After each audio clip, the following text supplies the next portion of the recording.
to use your free spin on Bet365. So as long as you know which specific game that free spin is in, you should be able to see an option to actually use the free spin. So if you're given a free spin and it currently says what game it goes for, so as long as you go to the game, you should be able to see that the option to spin for it should be for free. So go in your main menu screen, scroll down a bit to the left, and you should be able to find the casino. And in your casino, as you can see, there are multiple live casinos and multiple games you can choose to do spins.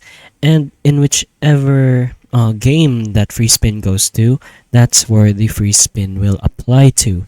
So you could go ahead and check on whichever game it is, but it should state in which game that spin should go into.